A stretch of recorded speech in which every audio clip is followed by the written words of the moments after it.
మా stories Telugu please subscribe.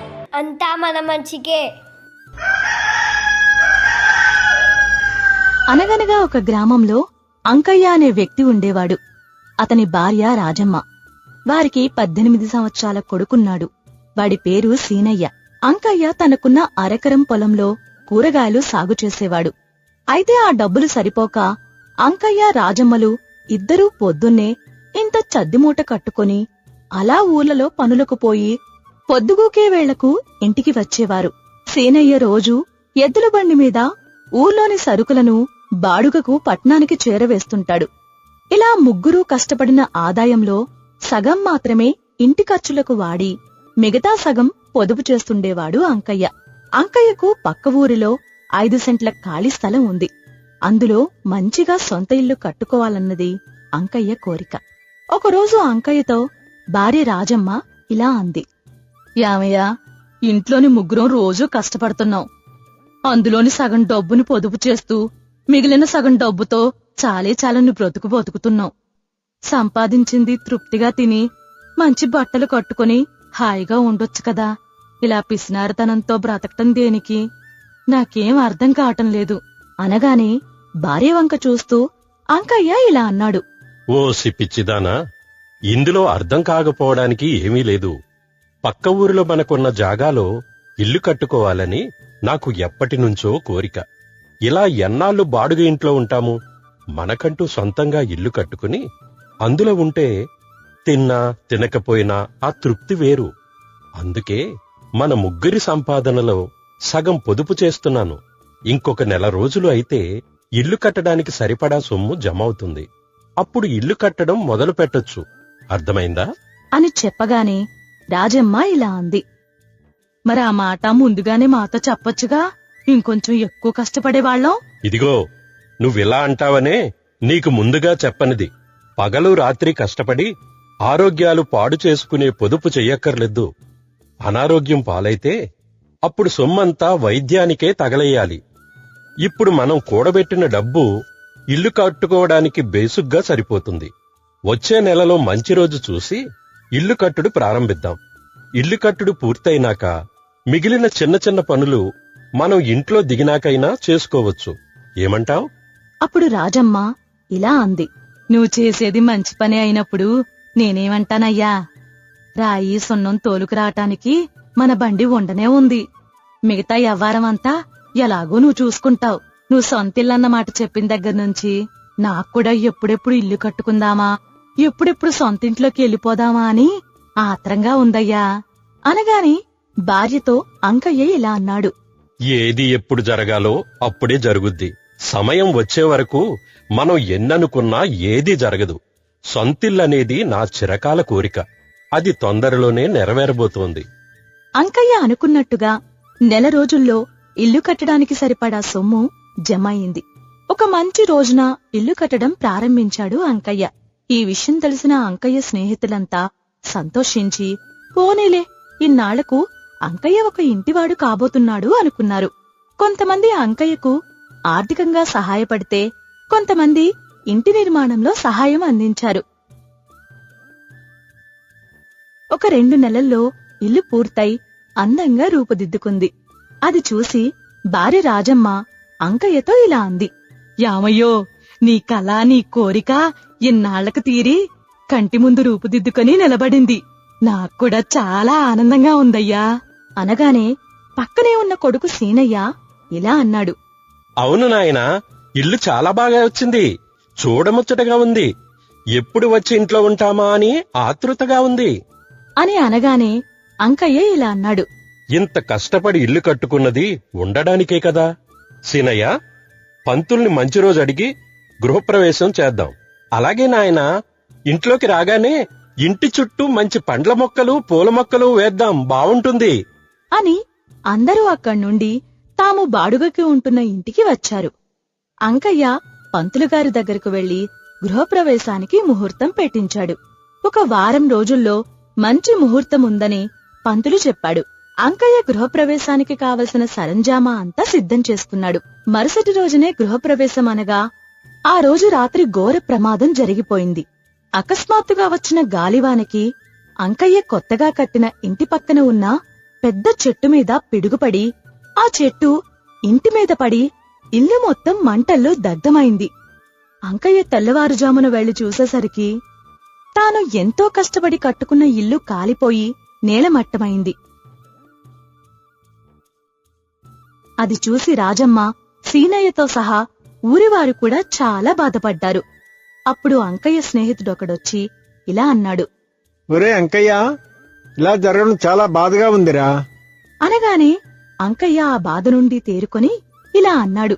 ఇప్పుడు చేసేదేమీ లేదురా, ఇదంతా ఆ భగవంతుని లీల అని గబగబా దుకాణానికి వెళ్లి మిఠాయి తీసుకొచ్చి అందరికీ పంచసాగాడు.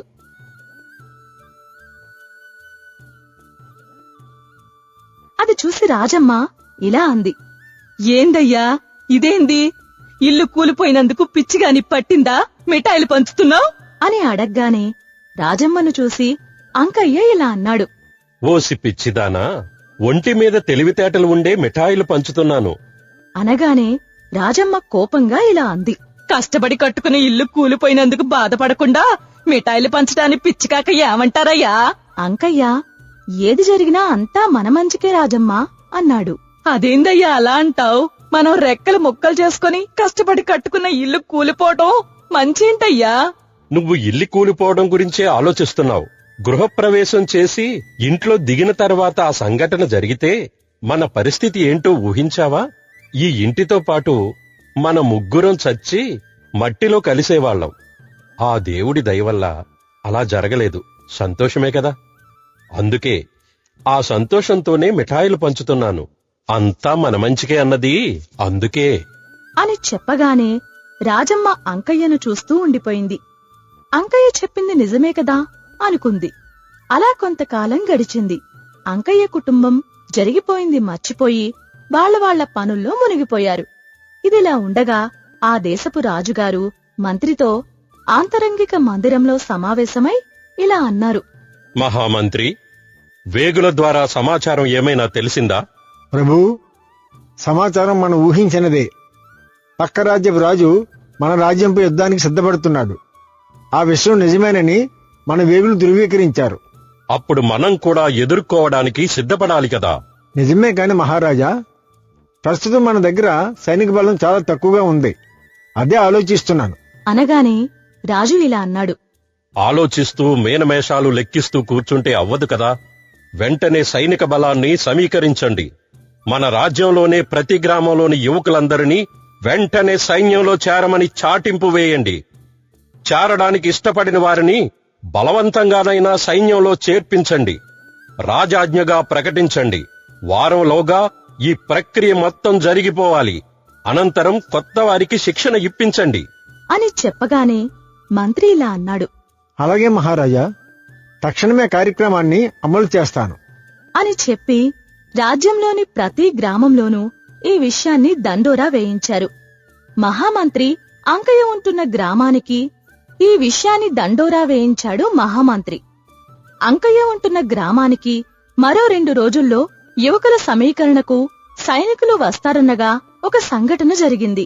అంకయ్య కొడుకు సీనయ్య ఎద్దుల బండిలో సరుకులు తీసుకుని పట్నానికి వెళ్తుండగా దారిలో ఎద్దుల బండి బోల్తాపడి కాలు విరిగింది.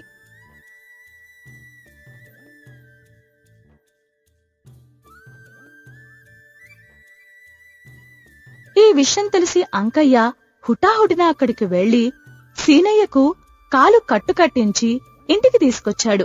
చుట్టుపక్కల వాళ్లు పరామర్శించటానికి వచ్చారు. కాలు విరిగిన కొడుకును చూసి రాజమ్మ ఏడుస్తుండగా ఆమెతో అంకయ్య ఇలా అన్నాడు. ఎందుకేడుస్తావే? ఊరుకో. వైద్యునితో మాట్లాడాను. 3 నెలల్లో అంతా సర్దుకుంటుందని చెప్పాడు. అప్పుడు రాజమ్మ ఇలా అంది. ఆ దేవుడు మనల్ని పగబట్టినట్టున్నాడయ్యా. కష్టపడి కట్టుకున్న ఇల్లు పోయింది. ఇప్పుడేమో ఒక్కగానొక్క కొడుక్కి ఇలా జరిగింది అనగానే అంకయ్య ఇలా అన్నాడు. ఏం కాదు, జరిగిందంతా మన మంచికే. ఊరుకో రాజమ్మా. అనగానే సీనయ్యను చూడటానికి వచ్చిన జనంలోంచి ఒకరు ఇలా అన్నారు. ఎంతో ఇష్టంతో కట్టిన కొత్త ఇల్లు కూలిపోయిన దగ్గర నుండి పాపం అంకయ్యకు కొంచెం మతి భ్రమించినట్టుంది. అంతా మన మంచికే, అంతా మన మంచికని అప్పుడప్పుడు అదే మాట అంటున్నాడు. కొడుకు కాలు విరిగితే కూడా అదే మాట అంటున్నాడు పాపం అని అనగానే రాజమ్మ ఇలా అంది. అవునయ్యా, నాకు అలాగే అనిపిస్తుంది. మా ఆయనకి నిజంగానే మతి భ్రమించినట్టుంది. కాకపోతే చెట్టంత కొడుకు కాళ్ళు విరిగితే అయ్యో అని బాధపడకుండా అంతా మన మంచికే అంటాడా ఏ తండ్రైనా అని అనగానే అంకయ్య ఇలా అన్నాడు. నిజంగా సీనయ్య కాలు విరగడం మన మంచికే. మళ్ళీ మళ్ళీ అదే మాట పాటలాగా పాడతావు ఏందయ్యా? నాకు నీ పద్ధతేంటో నువ్వేంటో అర్థం కావట్లేదు. నా పద్ధతేంటో నేనేంటో రేపు నీకు అర్థం అవుతుంది. ఏందయ్యా ఇప్పుడు అర్థం కాంది రేపు అర్థమయ్యేది అని అడగ్గానే అంకయ్య ఇలా అన్నాడు.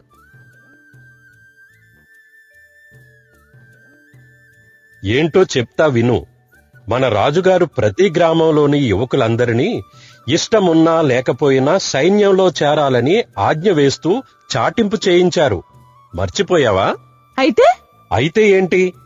కాలు విరిగినవాడు సైన్యానికి ఎలా పనికొస్తాడు? పనికిరాడు. కాబట్టి మన సేనయ్యను రేపు వచ్చే సైనికులు వదిలేసి ఊర్లోని మిగతా యువకులందరినీ పట్టుకు వెళ్తారు. సైన్యంలో చేరినవాడు యుద్ధానికి వెళ్తే తిరిగి వస్తాడో చస్తాడో నమ్మకం లేదు. మహా అయితే 3-4 నెలల్లో విరిగిన కాలు నయమై ఎప్పటిలా మన కళ్ళ ముందే తిరుగుతుంటాడు. అదేంటయ్యా, రాజ్యం ప్రమాదంలో ఉంటే అలా అంటున్నావు? రాజ్యాన్ని కాపాడాల్సిన బాధ్యత మనకు లేదా? నేనలా అనలేదు రాజమ్మ. మనం ఇలా జరుగుతుందని ఊహించామా? ఏం జరిగినా మన మంచికే అనుకోవటం తప్ప మనం చేసేదేముంది? శివుడాజ్ఞ లేనిదే చీమైనా కుట్టదు. అందుకే ఏం జరిగినా అంతా మన మంచికే అన్నది. అర్థమైందా? అర్థమైంది. ఆ మరునాడే సైనికులు వచ్చి ఊరిలోని యువకులందర్నీ తీసుకెళ్తూ కాలు విరిగింది కాబట్టి సీనయ్య సైన్యానికి పనికిరాడని వదిలేసి వెళ్లారు. ఊరి వాళ్లకు కూడా అంకయ్య అంతా మన మంచికే అన్న మాట వెనుక ఎంత అర్థం ఉందో పూర్తిగా అర్థమైంది. మరుసటి రోజు రాత్రి అంకయ్య పొలానికి నీళ్లు పెట్టడానికి వెళ్లాడు. అక్కడ ఎవరో ఇద్దరు రహస్యంగా మంతనాలు జరపటం అంకయ్య చాటుగా చూశాడు. అంకయ్యకి అనుమానం వచ్చి ఊర్లోనికి వెళ్లి ఈ విషయాన్ని సైనికులకు చెప్పాడు. సైనికులు వెళ్లి వాళ్ళని బంధించి తీసుకువెళ్లారు. మరుసటి రోజు ఉదయం సైనికులు వచ్చి మహారాజుగారు నిన్ను తీసుకురమ్మంటున్నారని అంకయ్యను మహారాజుగారి దగ్గరకు తీసుకువెళ్లారు. మహారాజు అంకయ్యతో ఇలా అన్నాడు. అంకయ్య, నిన్న రాత్రి నువ్వు పట్టించింది ఎవరినో కాదు. వాళ్ళు మన శత్రుదేశం నుండి వచ్చిన గూఢచారులు. మన దేశం రహస్యాలను తెలుసుకోవడానికి ఇక్కడికి వచ్చారు. నీ వల్ల పెద్ద ప్రమాదం తప్పింది. మిత్రులారా, నిజంగానే ఏది జరిగినా దాని వెనుక బలమైన కారణం తప్పకుండా ఉంటుంది. అలా కాకుండా ఇలా జరిగితే బాగుండేది అనుకోవటం వల్ల లాభం లేదు. మంచైనా చెడైనా ఎప్పుడు ఏది జరగాలంటే అదే జరుగుతుంది. జరిగిన దాన్ని స్వీకరించటమే మన పని. ఏం జరిగినా దాని గురించే ఆలోచిస్తూ ఆగిపోకూడదు. అది ఏమైనా నీ మంచికే జరుగుతుంది. మా ఈ కథ మీకు నచ్చినట్లయితే లైక్ చేయండి, షేర్ చేయండి, సబ్స్క్రైబ్ చేయండి. మీ విలువైన అభిప్రాయాలను కామెంట్ రూపంలో తెలియజేయండి. ధన్యవాదాలు. కష్టే ఫలి. అనగనగా ఒక ఊరిలో కొండయ్య, వీరమ్మ అనే భార్యాభర్తలుండేవారు. కొండయ్యకి 25 ఎకరాల వ్యవసాయ క్షేత్రం ఉంది. మంచి నేల కావడం వలన, నీటి సదుపాయం కూడా బాగా ఉండడం వలన అతను ఎక్కువగా మేలు రకం పంటలను పండించేవాడు. అతనికి రంగన్న, సింగన్న అనే 2 కొడుకులున్నారు. వాళ్లు పట్నంలో చదువుతున్నారు. ఒకరోజు కొండయ్య భార్య వీరమ్మ ఇలా అంది. ఏమయ్యా, దేవుడి దయ వల్ల వ్యవసాయం బాగానే సాగుతోంది. మగపిల్లలు 2కి పై చదువులకు పట్నం పంపించకుండా వ్యవసాయం బాధ్యత అప్పగించేసి ఉంటే మనం కొన్నాళ్లు తీర్థయాత్రలకు పోయి ప్రశాంతంగా గడిపి వచ్చేవాళ్లం కదా అనగానే కొండయ్య ఇలా అన్నాడు. మన ప్రశాంతతకి ఇప్పుడు ఏం అడ్డొచ్చింది వీరమ్మా? ఉన్నది 2 కదా. ఇక పిల్లలు పట్నంలో చదువులంటావా? వాళ్ళు చదవాలనుకుంటున్నారు, నేను చదివిస్తున్నాను. చదువుల వలన విజ్ఞానం పెరుగుతుంది. అది వాళ్ళ భవిష్యత్తుకు ఉపయోగపడుతుంది. వాళ్ళ ఇష్టాన్ని నేనెందుకు కాదనాలి అని అనగానే వీరమ్మ ఇలా అంది. ఇష్టాన్ని కాదనడం కాదయ్యా, రేపు ఇష్టమున్నా లేకపోయినా వ్యవసాయం చేయాలి కదా. నువ్వున్నప్పుడే వ్యవసాయంలోని మెళకువలు తెలుసుకుంటే మంచిది కదా, అందుకని అంటున్నాను. అనగానే కొండయ్య ఇలా అన్నాడు. నీ ఆలోచన మంచిదే కాని వాళ్ళ ఆలోచన ఎలా ఉందో ఎవరికి తెలుసు? చదువుకుని నౌకరీలు చేయాలనుకుంటున్నారేమో. నౌకరీలు చేస్తే ఈ వ్యవసాయమంతా ఎవరు చూస్తారయ్యా? జీవితకాలం నీ ఒక్కడి వల్ల అవుతుందా? చూడు, నాకు ఓపిక ఉన్నంత కాలం నేను చేస్తాను. తర్వాతేముంది? కవులకి ఇవ్వడమే. కన్నతల్లి లాంటి భూమిని దత్తత ఇచ్చినట్టు కాదు. అప్పుడు కొండయ్య ఇలా అన్నాడు. చూడు వీరమ్మ, చదువుకున్న వాళ్ళకి గాని దేశానికి అన్నం పెట్టే రైతు విలువ తెలిస్తే వ్యవసాయం చేస్తారు, లేదంటే లేదు. ఇప్పుడు మనం తలబద్దలు కొట్టుకుని ప్రయోజనం ఏముంటుంది?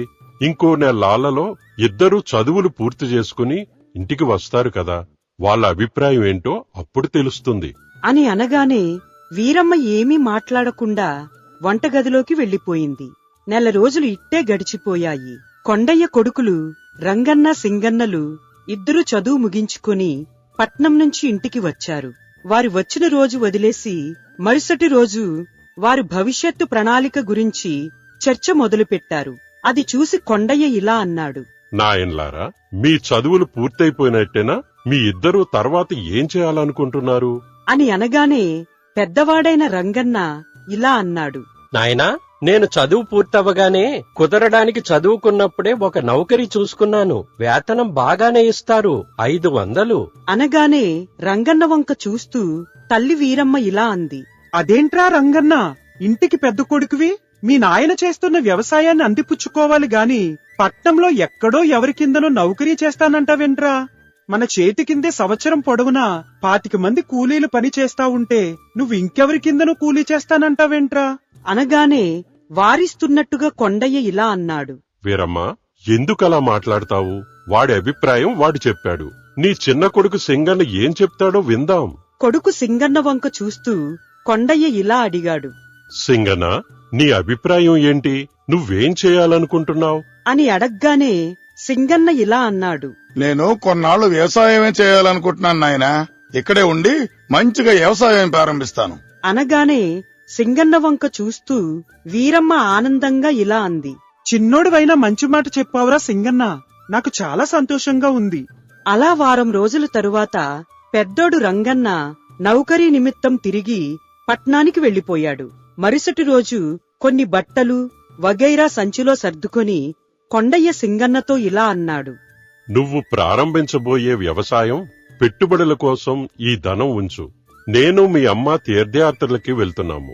ఇన్ని రోజులు ఈ వ్యవసాయం పనుల వల్ల ఎక్కడికి వెళ్లలేకపోయాం అని చెప్పి కొండయ్య కొంత పైకం సింగన్న చేతిలో పెట్టి భార్య వీరమ్మతో తీర్థయాత్రలకి ప్రయాణమయ్యాడు. ఆ రోజు రాత్రి సింగన్నకు తను పొలంలో రకరకాల పంటలు వేసినట్టు, వాటి ద్వారా విపరీతమైన లాభం వచ్చినట్టు రకరకాల కలలు వచ్చాయి.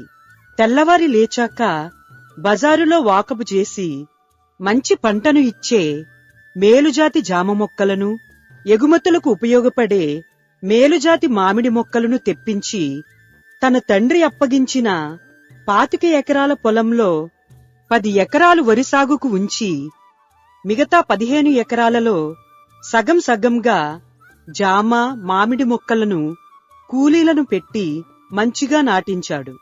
మొక్కలన్నీ నాటడం పూర్తయ్యాక మొత్తం తోటకంతా నీటితడి పెడుతున్న సింగన్నను చూసి పక్క పొలం ఎల్లయ్య కూతురు గంగ ఇలా అంది. ఏంటి సింగన్న బావా, పెద్ద చదువులు చదివి కూడా మీ అన్నలా నౌకరికి పోకుండా ఇలా వ్యవసాయం చేయడానికి దిగావు? పంక కింద కూర్చుని పని చేసుకోకుండా నీకెందుకు ఈ మట్టి పిసుకుడు ఎవ్వారం? మట్టి వాసన ఎలా ఉంటుందో తెలుసుకుందామని కొన్నాళ్లు వ్యవసాయం చేయాలనుకుంటున్నానే గంగ. కూడా వచ్చి నాకు వ్యవసాయంలో సాయం చేయకూడదు? ఎక్కడైనా మరదలు గాని వంగతోటకాడ మరదలు కాదు. కూలిస్తే ఎవరి పొలంలోనైనా పనిచేస్తా. ఒట్టి కూలేం కర్మ. రేపు నా జామ తోట మామిడి తోట ఎరగ కాసి మంచి లాభాలు వచ్చినప్పుడు నీకు అందులో వాటా ఇస్తానులే గాని నాకు వ్యవసాయం కొత్త కదా. నువ్వు ఈ టేపు వచ్చినప్పుడల్లా నాకు సలహా ఇచ్చి సాయం చెయ్యి అని అనగానే గంగ సింగన్నతో ఇలా అంది. ఓ అబ్బో, రేపు నువ్వు పరమాన్నం ఎడతావని ఇయాల పస్తుండమంటావా ఏంటి? నీ తోటలో కాలెట్టాలంటే అందరిలాగా నాకు కూలి ఇవ్వాల్సిందే. అందరికీ ఇచ్చేదానికన్నా ఓ పావలా ఎక్కువ ఇస్తానులే. రోజు మన పొలానికి వచ్చేయి, అర్థమైందా? మన పొలం కాదు, నీ పొలం. రేపట్నుంచి వస్తాలే అని గంగ వెళ్లిపోయింది. ఆ రోజు నుండి గంగ రోజూ పొలానికి వచ్చి జామ మొక్కలకు, మామిడి మొక్కలకు పాదులు కట్టడం, కలుపు తీయడం లాంటి పనులన్నీ చేస్తుండేది. అయితే కూలీ డబ్బులు మాత్రం సింగన్న దగ్గర ఏమాత్రం మొహమాటం లేకుండా ముక్కుపట్టి వసూలు చేస్తుండేది. అయితే సింగన్న వ్యవసాయం మొదలుపెట్టిన వేళా విశేషం ఏమో కాని ఆ సంవత్సరం వర్షాలు మంచిగా పడి తోటలు ఏపుగా ఎదగడమే కాకుండా కళకళలాడుతున్నాయి. అలా ఏపుగా ఎదిగిన తోటను చూస్తూనే సింగన్న చేతికొచ్చే పంట మీద లెక్కలు వేస్తూ గంగతో ఇలా అన్నాడు. గంగా, ఒక్క సంవత్సరానికే జామ తోట, మామిడి తోట చాలా ఏపుగా పెరిగింది. ఇలాగే వర్షాలు బాగా పడితే తోటలు బాగా పెరిగి ఇరగ కాసి నన్ను బాగా ధనవంతుని చేస్తాయి కదా. అప్పుడు ఆ డబ్బుతో నేను మరో కొత్త పొలం కొనుక్కోవచ్చును. అందులో మరో తోట వేసి ఇంకా ఎక్కువ డబ్బులు సంపాదించొచ్చును. ఏమంటావ్? అనగానే సింగన్న ఆనందాన్ని గమనించిన గంగ ఇలా అంది. నువ్వనుకున్నట్లు జరగాలనే కోరుకుందాం బావా. కష్టపడితే ఫలితం ఎక్కడికి పోదు. అయితే సింగన్న అనుకున్నట్టుగానే మంచి వర్షాలు కురిసి అటు మామిడి తోట, ఇటు జామ తోట బాగా ఎదిగి పూతకొచ్చాయి. రెండు తోటలు విరగకాస్తున్నందుకు, తన కల నెరవేరుబోతున్నందుకు సింగన్న చాలా సంతోషపడడమే కాకుండా భలే హుషారుగా ఉన్నాడు. ఈసారి అతను గంగతో మామిడి పూత, జామ పూత మీద లెక్కలు వేశాడు. నా తోటలు రెండూ ఈ చుట్టుపక్కల ఏ తోట పోయినంతగా ఇరగపూశాయి. కాపు కూడా దండిగా రావడం ఖాయం. ఈ పూతంతా సరిగ్గా నిలబడినట్లయితే కొమ్మలు మోయలేనన్ని కాయలు కాస్తాయి. ఆ కాయల్ని చూసి ఏ వ్యాపారైనా సరే అడిగినంత డబ్బిచ్చి కాయల్ని తోలుకుపోతారు. నేను లక్షాధికారి అవ్వడం ఖాయం. ఏమంటావ్? ఆ గంగ ఇలా అంది. నువ్వు లక్షాధికారివి అయినాక నాకు వాటా ఇవ్వడం మర్చిపోకు. అప్పుడు సింగన్న గంగతో ఇలా అన్నాడు. నిజంగానే నేను అనుకున్నట్లు జరిగితే వాటా ఏంటి గంగా, మీ అయ్యతో మాట్లాడి నిన్నే మనువాడేస్తాను. అనగానే గంగ సిగ్గుతో అక్కడి నుండి వెళ్లిపోయింది. రోజులు గడుస్తున్నాయి. పూతంతా కాయలుగా మారి పెద్ద పెద్ద కాయలు చెట్ల నిండుగా రూపుదిద్దుకోసాగాయి. వాటిని చూసి సింగన్న మళ్లీ ఇలా అనుకున్నాడు. ఈ కాయలు ఇలాగే నిలబడితే నా సామి రంగా నాకు కనకవర్షమే, తిరుగులేదు. 2 రోజుల్లో అకాల వర్షం వచ్చి కాపు అంతా చాలా నేల రాలిపోయింది. ఆ బాధలో నుండి సింగన్నతో పాటు తోటలు కోలుకోవడానికి కూడా కొంచెం సమయం పట్టింది. అయితే అకాల వర్షానికి రాలిపోయిన కాయ పోగా మిగిలిన కాయలు బలంగా నిగనిగలాడుతూ రాసాగాయి. అప్పుడు సింగన్న ఇలా అనుకున్నాడు. పోయిన కాపు పోయినా మిగిలిన కాపైనా బలంగా వస్తుంది. ఇదైనా నాకు లాభాలు తెచ్చిపెడుతుంది, పర్వాలేదు అని అనుకున్నాడు సింగన్న. అయితే తనొకటి తలిస్తే దేవుడొకటి తలిచాడు అన్నట్టుగా సింగన్న ఆలోచన ఇలా ఉండగా ఒక రాత్రి అడవి పందుల గుంపు ఒకటి వచ్చి 2 తోటల్లోని కాయల్ని అందిన కాడికి కొరికి పారేశాయి. అది చూసి సింగన్న చాలా బాధపడ్డాడు. అంతలా బాధపడుతున్న సింగన్నను చూసి ఓదారుస్తున్నట్లుగా గంగ ఇలా అంది. బావా, బాధపడకు. జరగవలసిన దాన్ని ఎవ్వరూ ఆపలేరు. నీకు ఎంత ప్రాప్తమో అంతే వస్తుంది. ఇప్పటికైనా నీకు నష్టం రాలేదులే. పైనున్న కాపు నీకు మంచి డబ్బునే తెచ్చిపెడుతుంది. ధైర్యంగా ఉండు అని ధైర్యం చెప్పిన గంగ మాటలకు నిబ్బరంగా ఉండాలనుకున్న సింగన్నకు ఎదురుచూడని దెబ్బ ఇంకొకటి తగిలింది. చిలకల గుంపు ఒకటి తోటల మీద పడి సగానికి సగం దోరకాయలన్నింటినీ కొరికి నాశనం చేశాయి. అది చూసి సింగన్న బాగా డీలా పడిపోయాడు. ఆ బాధతో గంగతో ఇలా అన్నాడు. అంతా అయిపోయిందిగా గంగా, నా కలలన్నీ కలలైనాయి. వ్యవసాయం చేసి ఎంతో సంపాదించాలి, ఏదో సాధించాలి అనుకున్నాను. అది సాధ్యం కాదని అర్థమైపోయింది. నేను పట్నం పోయి మా అన్నలాగా నౌకరీ చేసుకుంటాను. మిగిలిన పంటను వచ్చిన కాడికి తెగనమ్మేసి వెళ్ళిపోతాను. అలా అన్న సింగన్న మాటలకు గంగ ఏమీ సమాధానం చెప్పలేదు. అయితే అవాంతరాలన్నీ పోగా మిగిలిన కాపు మాత్రం ఆ చుట్టుప్రక్కల ప్రాంతంలో ఎక్కడా లేనంత నాణ్యతగా దిగింది. వ్యాపారులు పోటీపడి పంటను మంచి ధరకు కొనుక్కున్నారు. సింగన్న కలలు కన్నంత లాభం రాకపోయినా పంట మీద బాగానే లాభం వచ్చింది. అయినా సింగన్నలో అసంతృప్తి పోలేదు. ఈలోగా తల్లి తండ్రి ఇంటికి తిరిగి వచ్చారు. ఇంట్లో సింగన్న వాడిపోయిన ముఖంతో నీరసంగా ఉన్నాడు. అది చూసిన అనుభవజ్ఞుడైన కొండయ్యకి అంతా అర్థమైంది. అయినా కొడుకు నోటి వెంట వినాలని ఇలా అడిగాడు. ఏమైంది నాయనా అలా ఉన్నావు? అని అడగగానే సింగన్న మొత్తం కథంతా చెప్పి తన నిర్ణయం కూడా చెప్పాడు. అప్పుడు కొండయ్య ఇలా అన్నాడు. నాయనా సింగన్న, భూమితో పోరాటం అంత సులభం కాదు. అయినా పోరాడాలి. మనిషి బ్రతకాలంటే ఆహారం కావలసిందే. అది లేకుండా మనిషి బ్రతకలేడు. ఏది లేకున్నా బ్రతకొచ్చు కాని ఆహారం లేకుండా మనుగడ ఉండదు. అందుకే దేశానికి వెన్నెముక రైతు అన్నారు. దీనిలోనే కాదు, ప్రతి దానిలోనూ కష్టనష్టాలుంటాయి. నౌకరి ఈ రోజు ఉండవచ్చు, రేపు ఓడొచ్చు. వ్యాపారం కూడా అంతే. ఏ వృత్తిలో ఉన్న కష్టసుఖాలు ఆ వృత్తిలో ఉంటాయి. ఈ రోజు గిట్టుబాటు కాని వ్యవసాయం రేపు గిట్టుబాటు అవుతుంది. అన్నిటికీ ఓపిక అవసరం. జీవితం అంటే పారిపోవడం కాదు, పరిస్థితులకు అనుగుణంగా మార్చుకుని పోరాడడం. వ్యవసాయ రంగానికి నీలాంటి యువకుల అవసరం ఉంది. అదొక మహాయజ్ఞం. నిలబడి పోరాడు. నీ కృషి సమాజం మొత్తానికి మేలు చేస్తుంది. ఆలోచించుకో అన్న తండ్రి మాటలకు సింగన్నలో ఆలోచనలు మొదలై రెట్టింపు ఆత్మవిశ్వాసంతో వ్యవసాయం కొనసాగించాలని నిశ్చయించుకున్నాడు. మిత్రులారా, ఏ ప్రయత్నం తొలిసారి విజయం అందకపోవచ్చు, గెలుపు అందరికీ దొరకకపోవచ్చు. కాని గెలిచే శక్తి అందరికీ ఉంటుంది. పనిచేసిన ప్రతిసారి సత్ఫలితాలు రాకపోవచ్చు, కాని ఏ పని చేయకపోతే ఏ ఫలితమూ రాదు.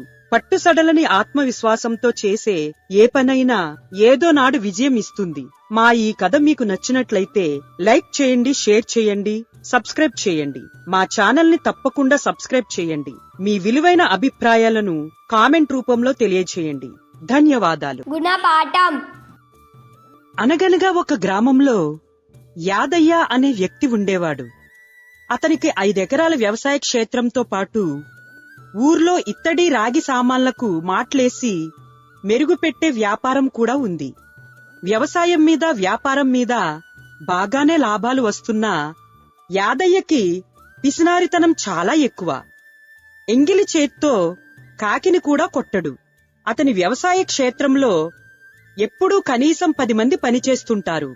అయితే యాదయ్య మహా పిసినారి. 10 రూపాయలు కూడా వస్తుంది అంటే గడ్డి తినమంటే తినే రకం. పనివాళ్లకిచ్చే కూలీ డబ్బులలో కూడా ఏదో వంక పెట్టి డబ్బులు కోత పెట్టి ఇస్తుంటాడు. యాదయ్య భార్య బీరమ్మ. భర్త చేసే కక్కుర్తి పనులు ఆమెకు నచ్చవు. ఇంట్లో పనిచేసే వీరయ్యకి పని డబ్బులు ఇస్తూ 2 రూపాయలు తగ్గించి ఇచ్చాడు. అది చూసి వీరయ్య ఇలా అన్నాడు. అయ్యా, నెలంతా గొడ్డు కష్టపడ్డట్టు కష్టపడితే ఇచ్చేదే 10 రూపాయలు జీతం. అందులో 2 రూపాయలు కోత పెట్టిస్తే పెళ్ళాం పిల్లలతో ఎట్టా బతకాలయ్యా? అనగానే కోపంగా యాదయ్య ఇలా అన్నాడు. యారా, గడిచిన నెలలో నువ్వు 2 రోజులు ఊరెళ్ళావు, మర్చిపోయావా? ఆ 2 రోజులకు గాను 2 రూపాయలు ఎరగ్గొట్టాను. నాయి కష్టపడ్డ డబ్బులేరా, ఉత్తి పుణ్యానికి రాలేదు అని అనగానే వీరయ్య వినయంగా ఇలా అన్నాడు. అలాగని నేను అనలేదయ్యా. నేను ఒక్కరోజే సెలవడిగానయ్యా. 2వ రోజు తమర పని మీదే ఆగిపోయానయ్యా. తమ పని చేసి వచ్చినందుకైనా దయతలచి పూర్తి పైసలు ఇప్పించండి అయ్యా. యారో, ఎక్కువగా మాట్లాడుతున్నావు. నువ్వెలాగూ కృష్ణాపురం వెళ్తున్నానన్నావు కదా, అదే ఊళ్ళో నాదొక చిన్న పని ఉంటే చేసుకురమ్మన్నాను. ఆ సాకుతో నువ్వు ఇంకో రోజు ఎగేశావు. అనగానే వీరయ్య ఇలా అన్నాడు. అయ్యా, యజమాని మీరే అలా అంటే పనోళ్ళం మేమేమేమి పోయాలయ్యా? మీరే మా మీద జాలి చూపించాలి అని అనగానే యాదయ్య చిరాగ్గా ఇలా అన్నాడు. అయిన దానికి కానిదానికి జాలి చూపించుకుంటూ పోతే నేను నీలా కూలి పని చేసుకోవాలి.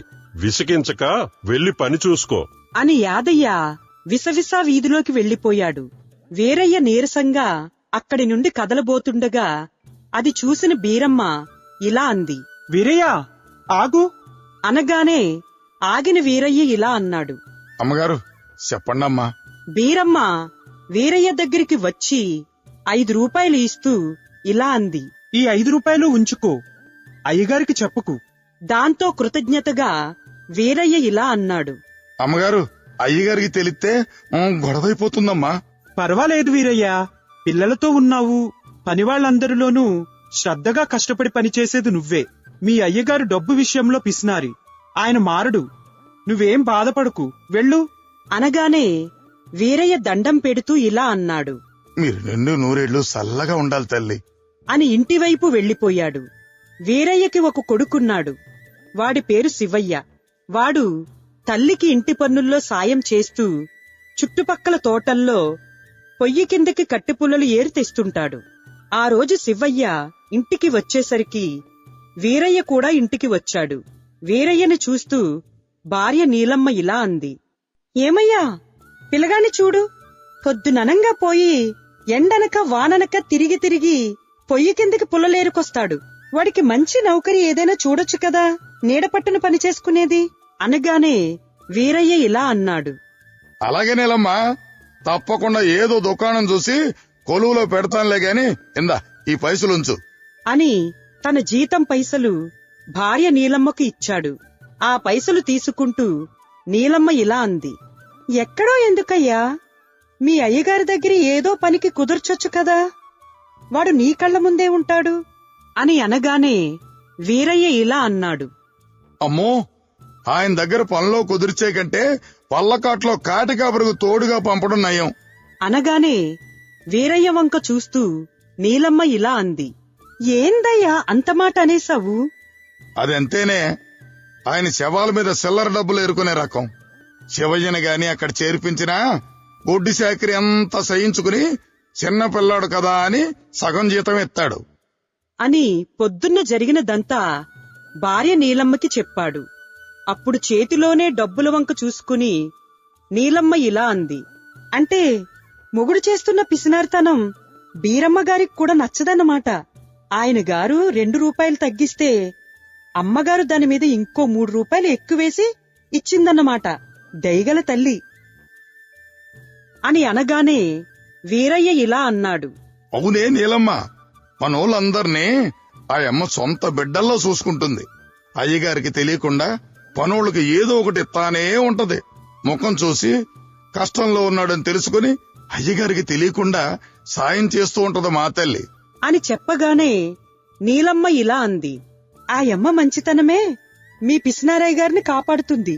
సరేగాని తండ్రి కొడుకులిద్దరూ స్నానం చేసిరండి, బువ్వొడ్డిస్తాను అనగానే వీరయ్య శివయ్యలు పెరట్లోకి నడిచారు.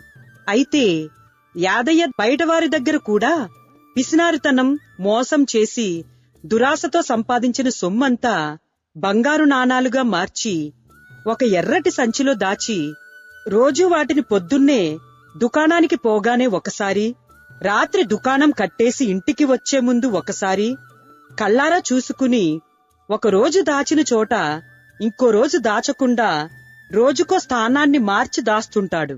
ఈ మధ్యనే ఎర్రటి సంచిలోకి 50వ బంగారు నాణెం వచ్చి చేరింది. అవి రోజూ చూసుకుంటున్నప్పుడల్లా అందర్నీ ఇంకా ఇంకా మోసం చేసి అలాంటి బంగారు నాణాలు ఇంకా 10 సంపాదించాలనుకుంటాడు యాదయ్య. అయితే మనిషి ఒకటి తలిస్తే దేవుడు ఇంకొకటి తలుస్తాడుగా. 10 మందిని ఉసిరిపెట్టిన పాపం ఊరికే పోదన్నారు పెద్దలు. ఒకరోజు ఉదయాన్నే దుకాణానికి వచ్చిన యాదయ్య యథాప్రకారం సంచి కోసం చూస్తే బంగారు నాణాల సంచి గల్లా పెట్టెలో లేదు. దాంతో గుండె గుబేలు మంది యాదయ్యకి. 1 2 50 బంగారు నాణాలు మోసం చేసి పిసినారితనంతో కూడబెట్టిన నాణాలు ఏమైపోయాయి, ఎక్కడ పెట్టాను? రోజుకో చోట స్థలం మార్చడంతో నిన్న రాత్రి ఎక్కడ పెట్టానో మర్చిపోయానా అని దుకాణమంతా పిచ్చి పిచ్చిగా వెతికాడు యాదయ్య. బంగారు నాణాల సంచి ఎక్కడా కనబడలేదు. ఇక లాభం లేదనుకుని పనివాళ్లందర్నీ పిలిచాడు. దుకాణంలో పనిచేస్తున్న వాళ్లంతా వచ్చి యాదయ్య ముందు నిలబడ్డారు. వారిని చూస్తూ యాదయ్య ఇలా అన్నాడు, ఒరేయ్, దుకాణంలో విలువైన ఒక ఎర్రని సంచి కనిపించడం లేదురా. పందికొక్కులేమన్నా ఈడ్చుకుపోయాయా? ఏ మూటల వెనకాలైనా పడేశాయేమో. అందరూ తలవ పక్క క్షుణ్ణంగా వెతకండి అనగానే వీరయ్య ఇలా అన్నాడు, అలాగేనయ్యా, అంగుళం అంగుళం దుకాణం అంతా గాలిస్తాం అని అనగానే యాదయ్య ఇలా అన్నాడు, గాలించడం కాదు, ఎలాగైనా ఆ సంచిని దొరకబట్టాలి. దొరకబట్టిన వాడికి 10 రూపాయలు బహుమానం ఇస్తాను. లేదనుకో అందరి జీతాల్లోంచి నెలకి 5 రూపాయలు కోసేస్తాను అనగానే పనివాళ్లు ఒకరి ముఖం ఒకరు చూసుకున్నారు. అప్పుడు తోటి పనివాళ్లతో వీరయ్య ఇలా అన్నాడు, ఆయన సంచి పారేసుకుంటే మనకి శిక్ష ఏంట్రా? అయినా నిజంగానే సంచేదో పోయిందంటారా, లేకపోతే మన కష్టం ఇరక్కోచుకోవడానికి అలా అంటున్నాడా? అన్నట్టు ఆ సంచిని ఓసారి గల్లాపెట్లో చూశానురా. అప్పుడు ఇంకొక పనివాడు ఇలా అన్నాడు. మన కర్మ ఎలా ఉంటే అలా ఉంటది, వెతకండిరా. అనగానే ముగ్గురూ దుకాణమంతా జల్లెడ పట్టినట్టుగా గాలించారు. అయినా బంగారు నాణాల సంచి జాడ దొరకలేదు. అదే విషయాన్ని యాదయ్యకు చెప్పారు. అప్పుడు యాదయ్య ఇలా అన్నాడు. మంచిది, ఈ నెల నుండి మీకు జీతంలో 5 రూపాయలు కోత, వెళ్ళండి. అనగానే పనివాడు ధైర్యం చేసి ఇలా అన్నాడు. అయ్యా, మీరు పోగొట్టుకున్న వస్తువుకి మాకు కోత ఏంటయ్యా? ఇది చాలా అన్యాయం. అని అనగానే యాదయ్య కోపంగా ఇలా అన్నాడు. న్యాయాన్యాయాలు నా దగ్గరే మాట్లాడతారా? మీలో ఎవరైనా దాన్ని దొంగిలించారేమో, ఎవడికి తెలుసు? అందుకే మీ అందరికీ శిక్ష. అనగానే అందరూ అక్కడి నుండి వెళ్లిపోయారు. దీనంగా ఇంటికి వెళ్లిన వీరయ్య భార్యతో ఇలా అన్నాడు. నీలమ్మా, శివ ఇంకా రాలేదా? అనగానే నీలమ్మ ఇలా అంది. ఇంకా లేదయ్యా, ఎండు పుల్లల కోసం ఎక్కడెక్కడ తిరుగుతున్నాడో బిడ్డ అంటుండగా శివయ్య వచ్చి చేతిలోని ఎర్రని సంచిని చూపిస్తూ ఇలా అన్నాడు. నాయనా, నేను పుల్లలు ఏరుతుంటే కాలువ పక్కన ఈ సంచి దొరికింది. ఇదేదో బరువుగా ఉంది. అనగానే నీలమ్మ ఆ సంచి వంక చూసి ఇలా అంది. ఏ గాలి ధూళి వస్తువులు దిగమడిచి ఆ సంచిలో కట్టిపడేశారో దాన్ని నువ్వెందుకు మోసుకొచ్చావురా? అనగానే వీరయ్య కొడుకు శివయ్య చేతిలోని సంచిని తీసుకుని పరిశీలనగా చూసి ఇలా అన్నాడు. ఈ సంచి మా యాజమాని యాదయ్యది. నిన్న పొద్దున్నుండి కనపడ్డం లేదని మాతో దుకాణం అంతా ఎతికించాడు. ఇది దొరకలేదని మా పనుల జీతాలు 5 రూపాయలు కోత పెడుతున్నాడు. అసలేమున్నాయి ఆ సంచిలో? అనగానే వీరయ్య ఇలా అన్నాడు. ఏముంటే మనకెందుకు, రేపు పొద్దున్నే భద్రంగా తీసుకెళ్లి ఇచ్చేస్తే ఓ పని అయిపోతుంది అని మరుసటి రోజు పొద్దున్నే కొడుకు శివయ్యను తీసుకుని యాదయ్య దుకాణానికి వెళ్లి ఇలా అన్నాడు. అయ్యా, ఇదిగో ఇదే అనుకుంటాను మీరు పోగొట్టుకున్న ఎర్ర సంచి. అనగానే ఆనందంగా ఆ సంచిని తీసుకుని యాదయ్య ఇలా అన్నాడు. ఇది నీకు ఎక్కడ దొరికిందిరా వీరయ్య? అయ్యా, నా కొడుకు శివయ్య పొల్లలేరడానికి పోతే కాలువ పక్కన దొరికిందంటయ్యా. అనగానే యాదయ్య గబగబా సంచి విప్పి చూసుకున్నాడు. 50 బంగారు నాణాలు అలాగే ఉన్నాయి. అప్పుడు యాదయ్య మనసులో ఇలా అనుకున్నాడు. ఇప్పుడు ఇందులో ఇంకొక 25 బంగారు నాణాలు ఎక్కువ ఉండాలని వీరయ్యను దబాయించి వాడి కొంపాగోడైనా లాక్కోవచ్చు, లేదా జీవితాంతం ఉచితంగా ఊడిగం చేయించుకోవచ్చు అని అనుకుని వీరయ్యతో ఇలా అన్నాడు. ఒరేయ్ వీరయ్య, ఇందులో 75 బంగారు నాణాలు ఉండాలి, కాని 50 ఉన్నాయి, మిగతావి ఏవి? అని అనగానే వీరయ్య కంగారుగా ఇలా అన్నాడు. సత్య ప్రమాణంగా అందులో ఏముందో కూడా నేను చూడలేదయ్యా. లేదు, అందులోండి నువ్వు 25 బంగారు నాణేలు తీసేసి అబద్ధం చెప్తున్నావు. గ్రామాధికారి దగ్గరికి పద, నీ సంగతి తేలుస్తాను అని గ్రామాధికారి దగ్గరికి వెళ్లి యాదయ్య విషయమంతా చెప్పాడు. అంతా విన్న గ్రామాధికారి వీరయ్య వంక చూస్తూ ఇలా అన్నాడు. విన్నావుగా వీరయ్య, దీనికి నీ సమాధానం ఏంటి? అయ్యా, ఆ సంచి నిన్న సాయంత్రం నా కొడుకు దొరికిందయ్యా. అది మా అయ్యగారిదని నేనే గుర్తుపట్టి అట్టాగే పొద్దున తీసుకెళ్లి ఇచ్చేశానయ్యా.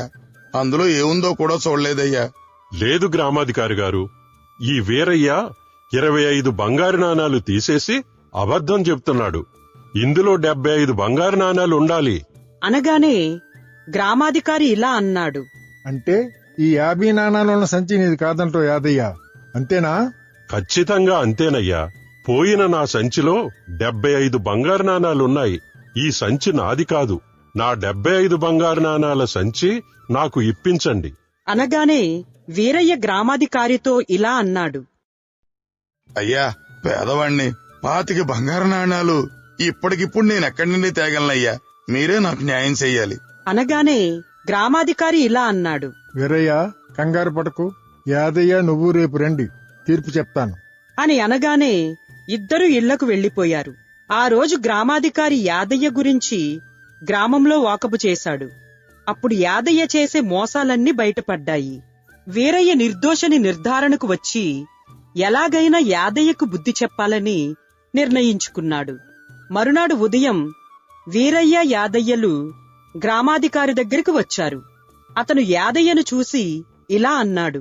యాదయ్య, అయితే ఈ 50 బంగారు నాణాల సంచి నీది కాదంటావు ఖచ్చితంగా? ఎంత మాత్రం కాదయ్యా, నా సంచిలో 75 బంగారు నాణాలున్నాయి అని అనగానే వీరయ్య వంక చూస్తూ గ్రామాధికారి ఇలా అన్నాడు. వీరయ్య, మీరిద్దరూ వెళ్ళిపోయాక ఈ బంగారు నాణాల సంచి గురించి ఊరంతా చాటింపు వేయించాను. సంచి పోయినట్టుగా ఎవరూ నాకు ఫిర్యాదు ఇవ్వలేదు. అందువల్ల ఇది నీ కొడుకు శివయ్యకి దొరికింది కాబట్టి నీ కొడుకే చెందుతుంది. ఈ 50 బంగారు నాణాలతో సుఖంగా జీవించండి అని అనగానే యాదయ్య గుండె జారినంత పనయ్యి కూలబడిపోయాడు. చేసిన మోసం బయట పెడితే పరువు పోతుందని చేసేదేం లేక అక్కడి నుండి విచారంగా వెళ్లిపోయాడు. మిత్రులారా, దురాశ దుఃఖానికి చేటు, అత్యాశ అనర్థకారణం. మనది కానిది మనకు కావాలనుకోవడం పేరాశ, పరుల సొమ్ము పాము వంటిది అన్నారు పెద్దలు. ప్రపంచంలోని అత్యాశ అంతమయ్యే వరకు ఎవరో ఒకరు ఎక్కడో ఒక దగ్గర మోసగాడి మోసానికి బలవుతూనే ఉంటారు. మా ఈ కథ మీకు నచ్చినట్లయితే లైక్ చేయండి, షేర్ చేయండి, మా ఛానల్ని సబ్స్క్రైబ్ చేయండి. మీ విలువైన అభిప్రాయాలను కామెంట్ రూపంలో తెలియచేయండి. ధన్యవాదాలు. సరైన వారసుడు.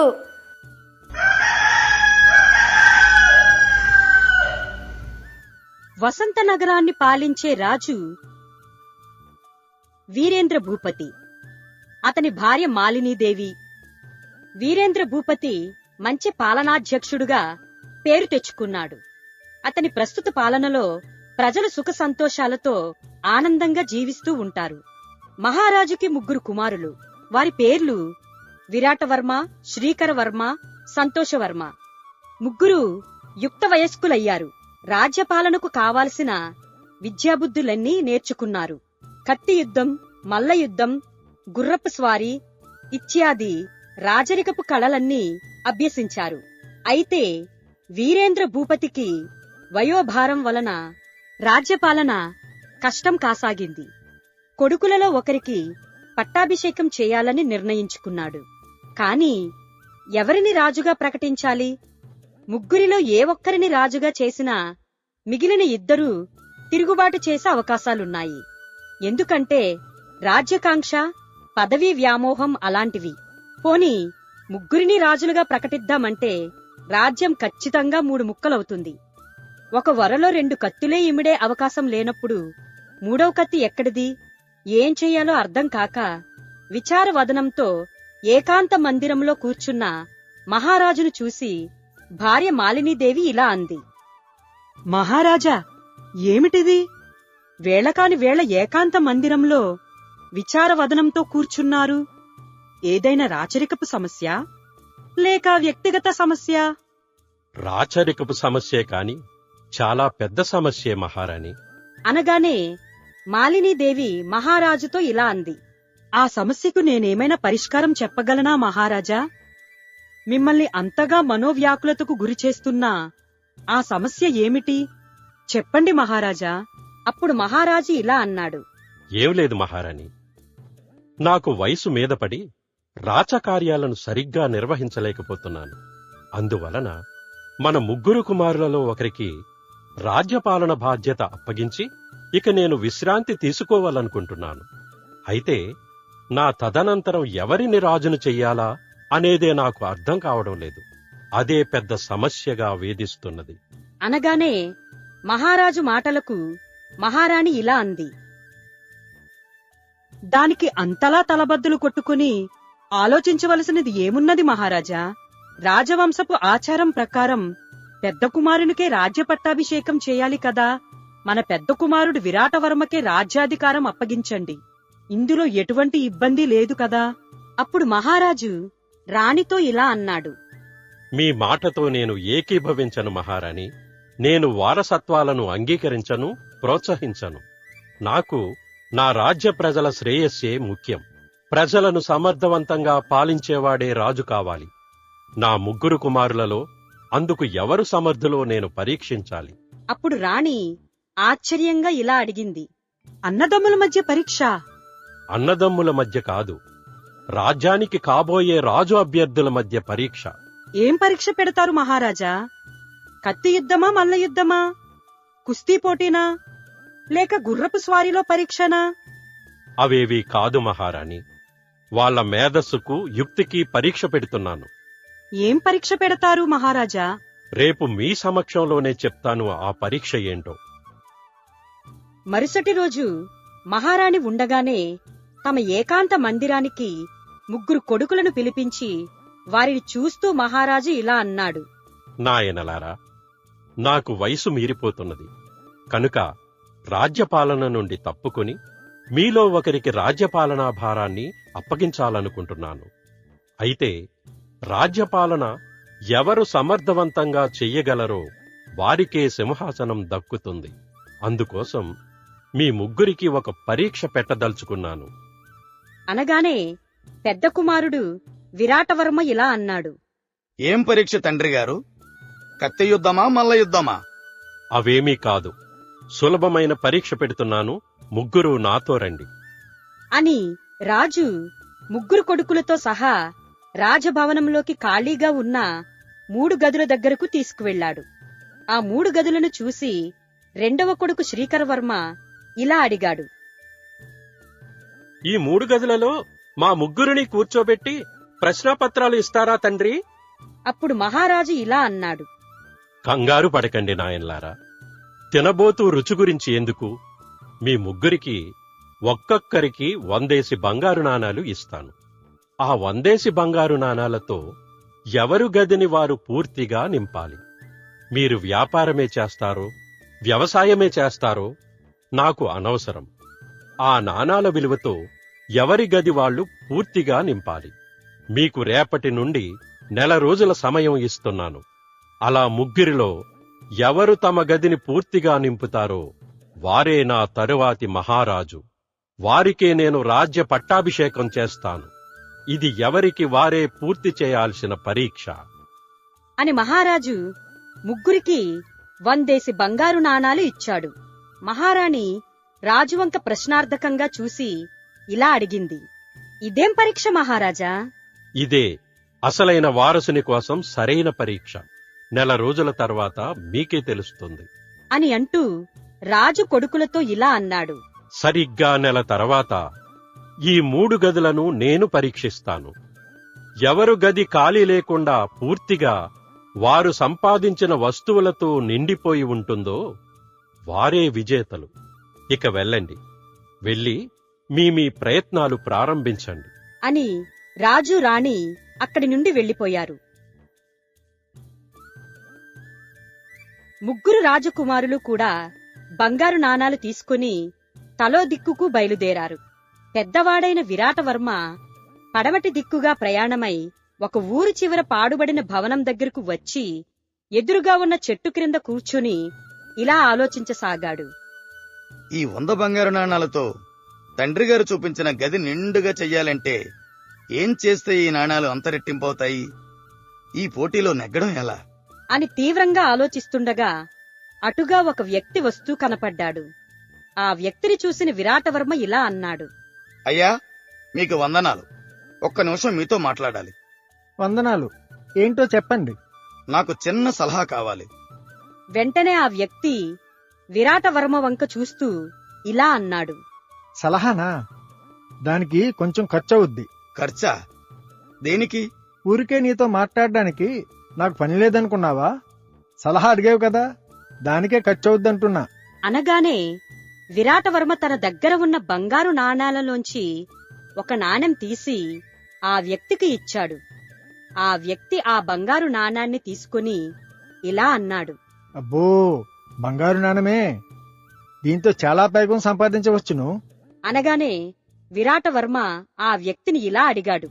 ఒక బంగారు నాణెంతో చాలా పైకం ఎలా సంపాదించగలవు? వెంటనే ఆ వ్యక్తి ఇలా చెప్పాడు. జోదమాడి ఈ బంగారు నాణానికి 10 రెట్లు, 100 రెట్లు, 1000 రెట్లు కూడా సంపాదించవచ్చును. అప్పుడు విరాటవర్మ కుతూహలంగా ఇలా అన్నాడు. నా దగ్గర ఇంకా 99 బంగారు నాణాలున్నాయి. వాటితో జోదం ఆడితే ఒక గది నిండేంత ధనం సంపాదించొచ్చునా? ఓ ఖచ్చితంగా అంతకన్నా ఎక్కువే సంపాదించవచ్చును. అయితే నాకు జూదం ఆడడంలో సహాయం చేయి. వచ్చిన పైకంలో 10% నీకిస్తాను. అయితే పద మరి జ్యోతిషాలకు వెళ్దాం. అనగానే విరాటవర్మ ఆ వ్యక్తితో కలిసి జూదశాలలకు వెళ్లి మొత్తం బంగారు నాణాలన్నీ పోగొట్టుకుని రిక్తహస్తాలతో మిగిలాడు. ఇక రాజుగారి రెండవ కుమారుడైన శ్రీకరవర్మ దక్షిణ దిక్కుగా ప్రయాణం చేస్తుండగా అడవి దారిలో తనతో కలిసి గురుకులంలో చదువుకున్న విజయుడనే జమీందారు కొడుకును కలిశాడు. అతడు శ్రీకరవర్మను గుర్తుపట్టి ఇలా అన్నాడు. ఏంది మిత్రమా, మంది మార్బలం లేకుండా అడవిదారిలో ఒంటరిగా ప్రయాణిస్తున్నావు? ఎక్కడికి నీ ప్రయాణం? విజయుడిని గుర్తుపట్టిన శ్రీకరవర్మ ఇలా అన్నాడు. మిత్రమా, కుశలమా?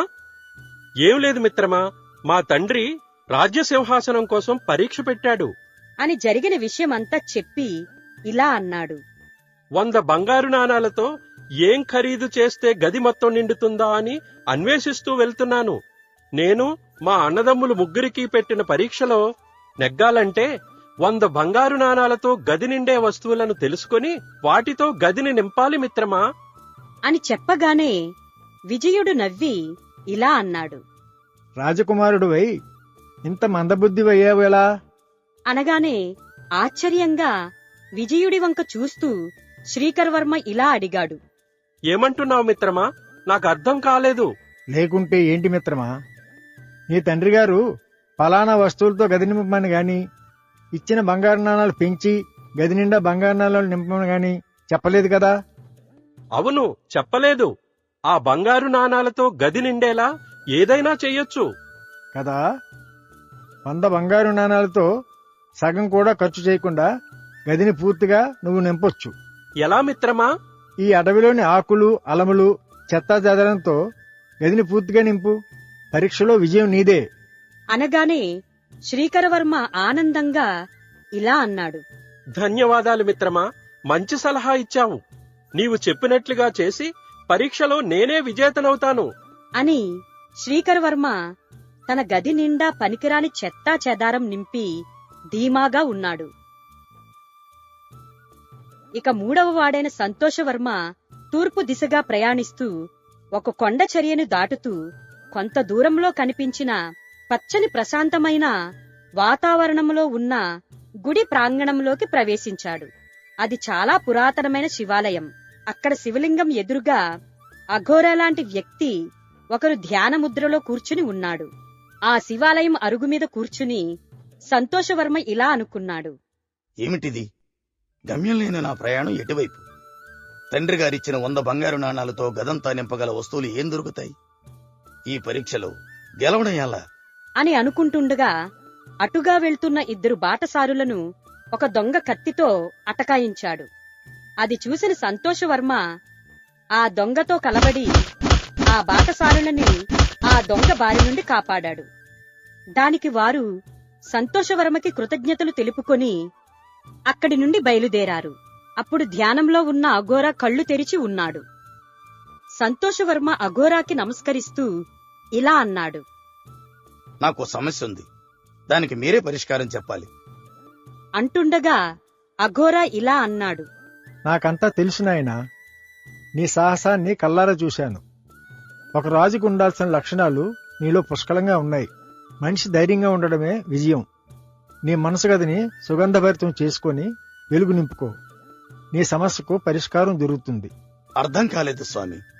ఇందులో అర్థం కాకపోవడానికి ఏముంది నాయనా? నీ తండ్రి నీకిచ్చిన 100 బంగారు నాణేలతో నువ్వు ఎన్ని వస్తువులు కొన్నా ఆ గది నిండదు. ఆ నాణేలతో సుగంధ ద్రవ్యాలు, దీపకలికలు కొని నీ గదిని నింపు. దీపపు కాంతి ప్రశంసని ప్రదేశం ఉండదు.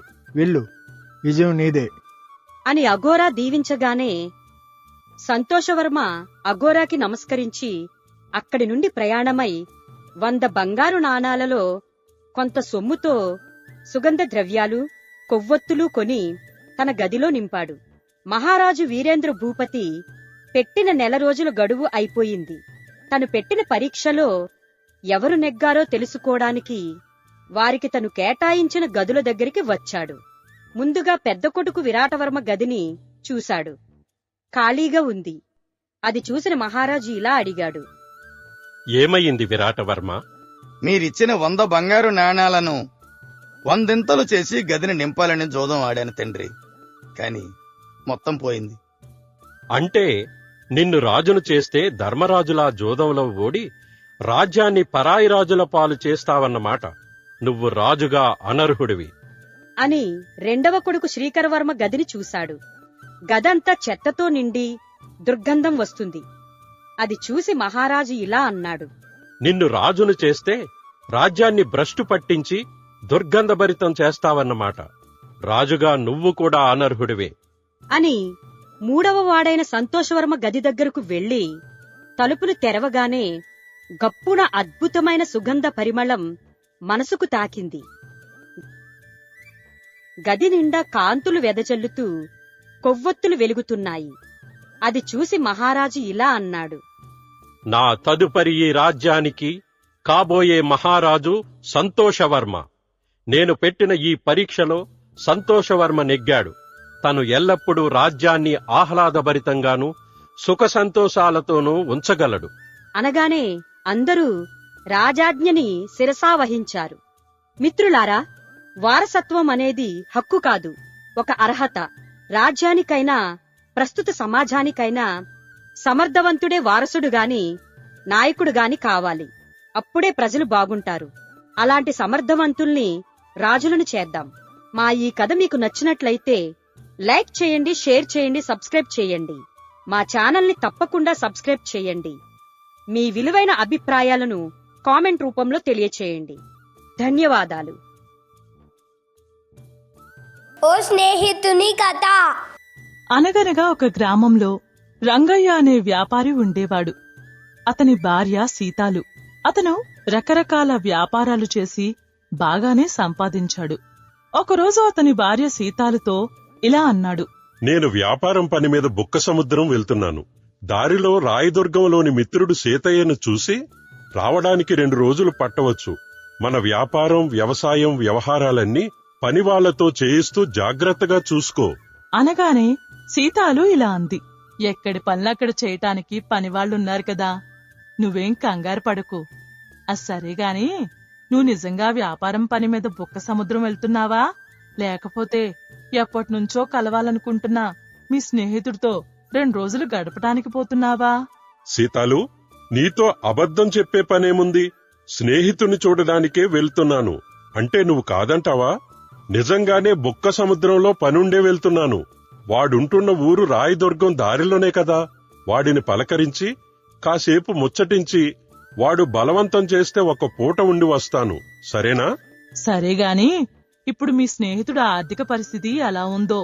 పగవాడైనా బాగోవాలని కోరుకుందాం సీతాలు. అయినా వాడు నా బాల్య స్నేహితుడు. బాగానే ఉంటాడని ఆశిద్దాం. సరే, అలాగే అనుకుందాం. మీరు క్షేమంగా వెళ్ళిరండి అనగానే రంగయ్య వీధిలోకి నడిచాడు. రంగయ్యది పామర్రు అనే గ్రామం. ప్రస్తుతం వడ్లు, చుట్టుపక్కల గ్రామాల్లో పండే కందులు, పెసలు, అలసందలు లాంటి అపరాలన్నిటినీ టోకుగా కొని బుక్క సముద్రంలోని పెద్ద వ్యాపారులకు అమ్మడంతో పాటు తనకున్న 5 ఎకరాల వ్యవసాయం పొలంలో కూడా కూలీలను పెట్టి పంట పండిస్తూ ఉంటాడు. అతని భార్య సీతాలు స్వయాన మేనమామ కూతురు. చలాకీ అయింది.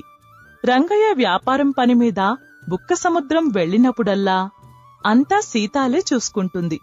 రంగయ్య, సీతయ్యలు చిన్ననాటి స్నేహితులు.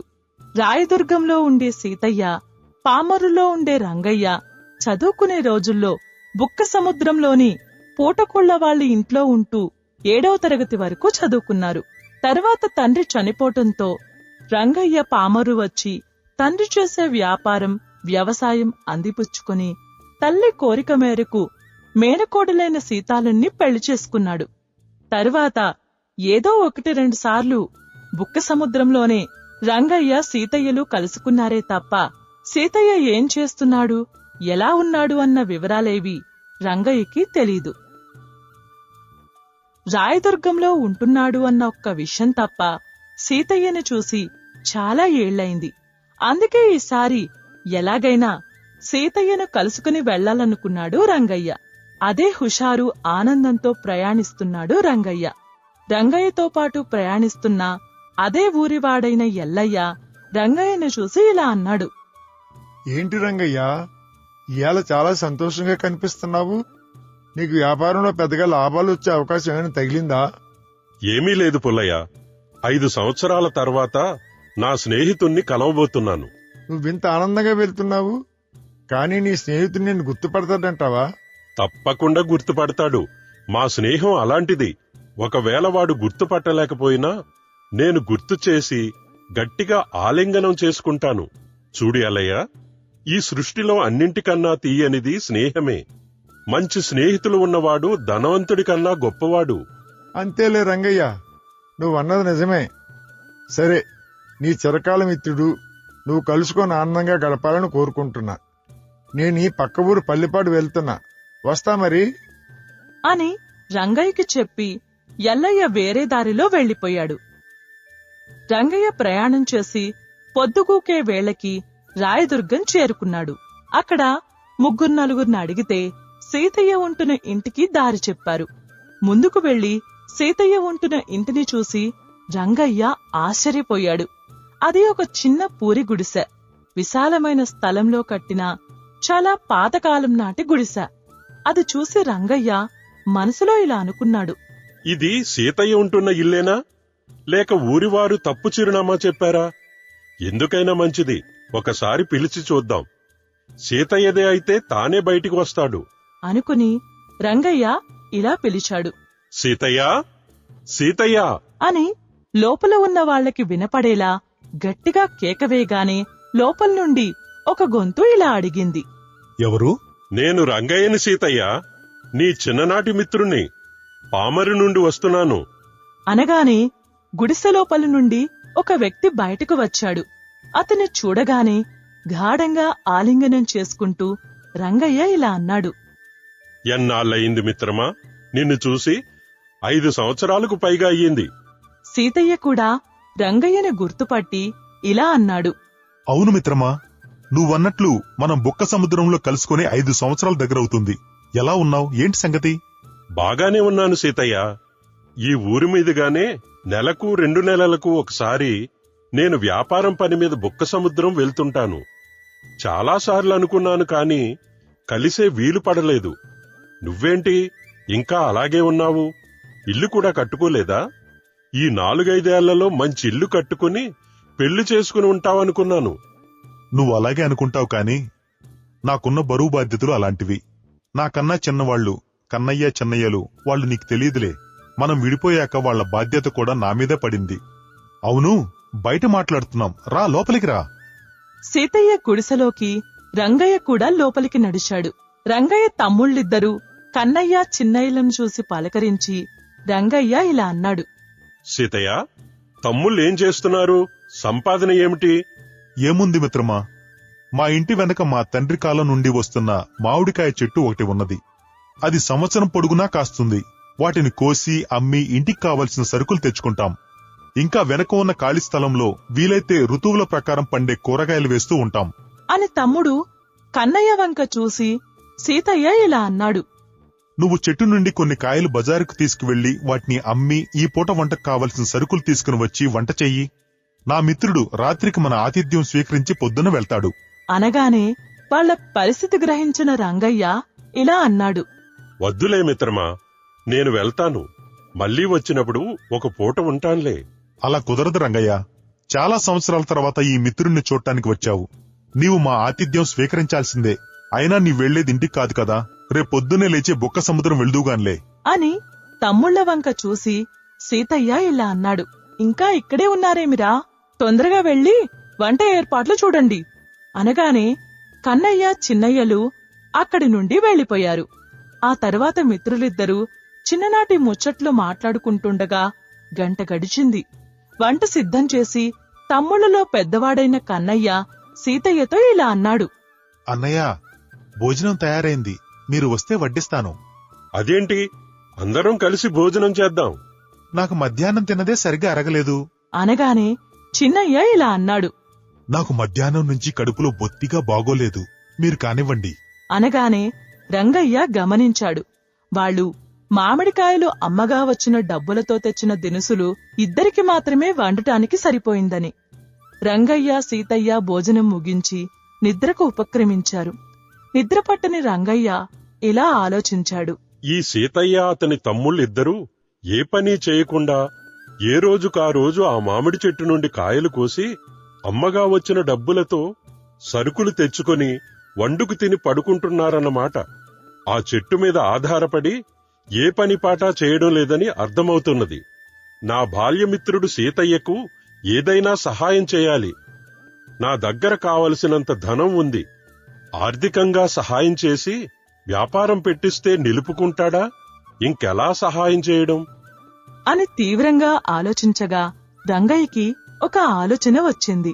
తన పక్కన పడుకున్న సీతయ్య అతని తమ్ముళ్ల వంక చూశాడు. వాళ్ళు గాఢ నిద్రలో ఉన్నారు. నెమ్మదిగా లేచి చప్పుడు చేయకుండా గొడ్డలు తీసుకొని పెరట్లోకి వెళ్లి మామిడికాయ చెట్టును చూసి ఇలా అనుకున్నాడు. మామిడికాయ చెట్టు ఉండడం వలన దీని కాయలు రోజూ తెంపుకుని మరే కాయ కష్టం కానీ సంపాదించాలన్న ఆలోచన కానీ లేకుండా నా మిత్రుడు అతని తమ్ముళ్ళు బ్రతికేస్తున్నారు. దీన్ని నరికేస్తే ఏం చేస్తారో చూద్దాం అని మామిడికాయ చెట్టుని గొడ్డలితో సమూలంగా నరికేసి ఆ రాత్రే ఇంటి నుండి వెళ్లిపోయాడు రంగయ్య. తెల్లారిన తరువాత సీతయ్య లేచి చూస్తే రంగయ్య కనపడలేదు. పని ఒత్తిడి మీద తనకు చెప్పకుండానే ఉదయాన్నే వెళ్లిపోయినట్టున్నాడు నా మిత్రుడు అనుకుంటూ ఇంటి వెనుకకు వెళ్లి చూస్తే మామిడి చెట్టు నరికేసి ఉంది. అది చూసి హతాశుడైన సీతయ్య గట్టిగా అరిచాడు. తమ్ముళ్ళు, కన్నయ్య, చిన్నయ్య, మన మామిడికాయ చెట్టుని ఎవరో నరికేశారు అనగానే వాళ్లు కూడా వచ్చి చూసి హతాశులై ఎవరు నరికారో మాకు తెలీదన్నయ్యా అన్నారు. ఆలోచించి సీతయ్య మాత్రం ఇది ఖచ్చితంగా రంగయ్య పనే అనుకున్నాడు. తను సుఖంగా మామిడికాయలు అమ్ముకుంటూ బ్రతకటం చూడలేక అసూయతో అలా చేసి ఉదయం ముఖం చూపించటానికి చెల్లక రాత్రికి రాత్రే వెళ్లిపోయాడని అనుకున్నాడు. ఇది జరిగిన 2 సంవత్సరాల వరకు మళ్లీ రంగయ్య అటువైపు రాలేదు. కాని కొంతకాలం తరువాత ఒకరోజు బుక్క సముద్రంలో రంగయ్యకి సీతయ్య తారసపడినా తను మామిడికాయ చెట్టు నరికినందుకు భయపడి ముఖం చాటేసుకుని వెళ్లిపోతుండగా రంగయ్యను చూసిన సీతయ్య ఇలా అన్నాడు. మిత్రమా, ఏంటి నన్ను చూసినా చూడనట్టు వెళ్ళిపోతున్నావు? అనగానే రంగయ్య ఇలా అన్నాడు. ఏం లేదు మిత్రమా, ఆ రోజు మీ ఇంటికి వచ్చి మీకు అన్నం పెట్టే మామిడి చెట్టుని నరికేసినందుకు నీతో మాట్లాడలేక వెళ్ళిపోతున్నాను. దాంతో సీతయ్య ఇలా అన్నాడు.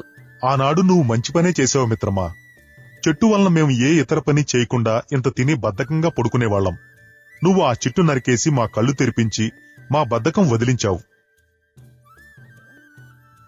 అప్పట్నుండి మేము బ్రతకడానికి కష్టపడుతూ డబ్బు సంపాదించి వ్యాపారం కూడా చేస్తున్నాం. ఇప్పుడు పూరిగుడిసె స్థానంలో ఒక పెద్ద భవంతి కట్టుకున్నాం. మా 3 అన్నదమ్ములం పెళ్లిళ్లు కూడా చేసుకున్నాం. ఇదంతా నీ చలవే మిత్రమా.